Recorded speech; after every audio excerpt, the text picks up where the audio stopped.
might, national spirit, all of that. Absolutely. But maybe, just maybe, the most fundamental part is just a balance sheet. Today we're asking a question that it sounds like headline hyperbole. It really does. But it's rooted in some pretty cold arithmetic. Can a country truly go bankrupt? And what if that country is the United States? It's a provocative question for sure. And what makes this deep dive so urgent, I think, is the context of the incoming administration. Our analysis of the financial data suggests the state of affairs Donald Trump inherits, well, it's significantly graver than when he first took office. Graver in what way?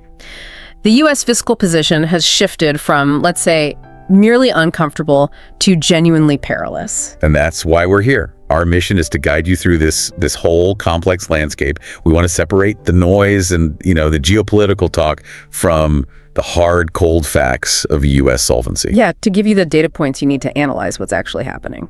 Exactly. Is the current administration positioned to solve this? Or do their plans risk making it all worse? Okay, let's unpack this. What exactly is the immediate, non-negotiable financial burden this administration is facing? It's the mountain of debt, and critically, the cost of maintaining that mountain. Okay. The U.S. currently holds its highest absolute debt in history. We're talking well over $34 trillion. But, the raw number, it's almost meaningless without context. It's just too big to comprehend. It is. The core problem is really twofold. First, constant deficits. The government spends far, far more than it collects every year. That's second. And second, the rising cost of servicing the interest on all that debt we've piled up. I think people really gloss over the interest payments. We hear about big government budgets all the time, but just how massive are those payments now? They are staggering, and they are consuming the budget like never before because of higher interest rates, which were driven by, inflation and Fed actions. The cost to service the debt has just ballooned. We are now paying nearly $1 trillion a year. $1 trillion? Annually, just on interest. To put that into perspective for you, that one line item, it's now competing with the entire annual budget for defense. The entire defense budget. Or the full cost of running Medicare. And think about it. That's money spent that doesn't buy a single road, a single soldier, or a single hospital bed. That's the critical shift, isn't it? Because for decades, the U.S. operated under this pervasive sense of, American exceptionalism when it came to borrowing. That's a great way to put it. The thinking was always, we can borrow infinitely because we're America. Everyone wants our bonds. The dollar is king. It felt like credit was free.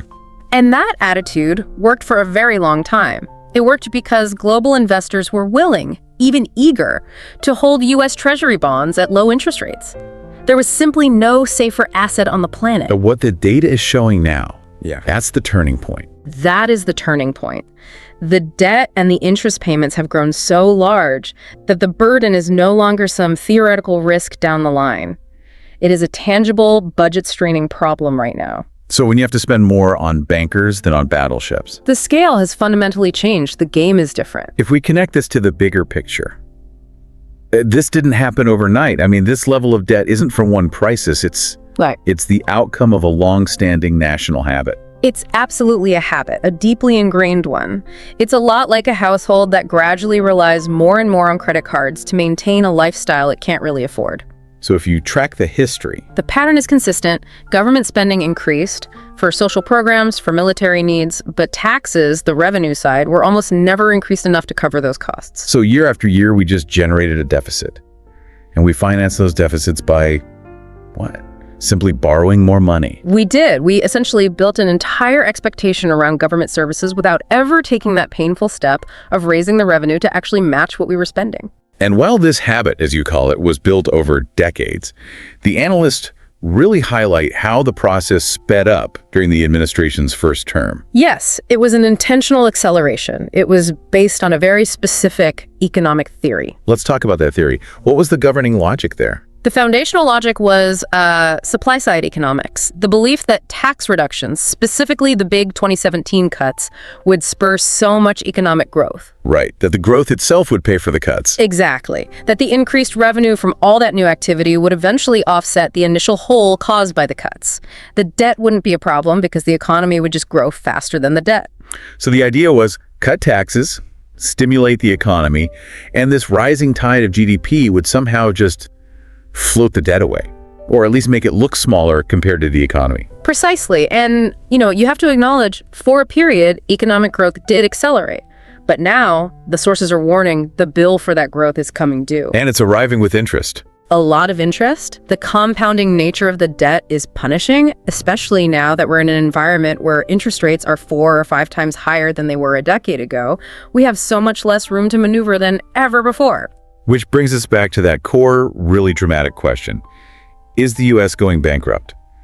I think if you're listening, you really need to understand that national insolvency doesn't look like a disaster movie. Not at all. We should clarify what the sources define as the real threat here. What's fascinating here is the real danger isn't collapse, it's control, or a loss of control. What do you mean by that? We are not talking about, literal doors closing on Washington one morning, or the dollar suddenly being reset to zero, because the U.S. controls the currency its debt is in. It can always put more money. It has a unique flexibility that other countries don't have. It can, in theory, always print money to pay its bills. Okay, so if the dollar doesn't just disappear overnight, what is the realistic danger the sources are pointing to?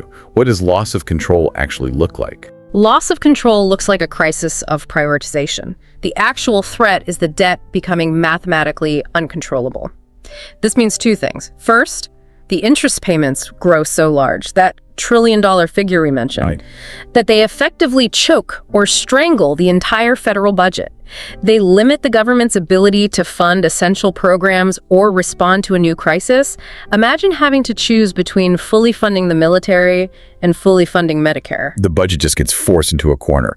Political decisions become dictated by interest costs, not by need. Exactly. And the second and frankly more terrifying stage is the debt spiral. A debt spiral. This is when the U.S. has to take out new debt just to roll over or service the old debt. You're borrowing money just to pay the interest on previous borrowing. That sounds bad. It's a vicious cycle, and the sources clearly suggest we are nearing this dangerous tipping point where those interest payments become the main driver of new deficit spending. We've seen other countries hit spirals like this, and usually the market's response is pretty brutal, isn't it?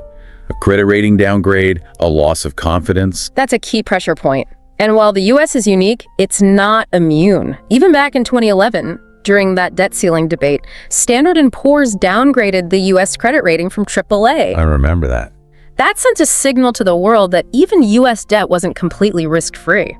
It forced the market to demand a higher premium, higher interest to hold that debt. If that happens again, that interest spiral just accelerates exponentially. And that puts the spotlight squarely on the incoming administration. You've got this high-stakes picture, historic debt, interest payments strangling the budget, and this growing risk of a debt spiral. Can they realistically fix this, given their stated plans? Well, when you look at the stated goals, the promises, they are very familiar to that supply-side school of thought. Meaning what? Meaning cutting taxes again, demanding that interest rates come down, and speeding up overall economic growth through deregulation and other stimulus. But here's where it gets really interesting. This presents a huge central contradiction that financial analysts are all grappling with right now. If the problem is fundamentally too much borrowing, how can the solution be built around borrowing even more? That is the core conflict. It's a tension between what you might call the growth hawks and the fiscal conservatives. Okay. The growth hawks argue that the only way out is to grow the economy so aggressively that the debt-to-GDP ratio shrinks naturally. For them, that requires some short-term, pain-like tax cuts that cause immediate deficit spikes to get that long-term prosperity. They see the debt as a secondary problem to slow growth. But the fiscal conservatives, looking at the data we just went over, would argue that the cost of waiting for that growth is just too high now. It is. If short-term tax cuts immediately blow up the annual deficit by hundreds of billions, and interest rates are already high, that new borrowing just compounds so fast, it makes the problem worse before any of that theoretical growth shows up. Exactly. And the question becomes, if debt is already at historical highs and interest rates are elevated, is incurring more debt through another round of tax cuts a genuine solution?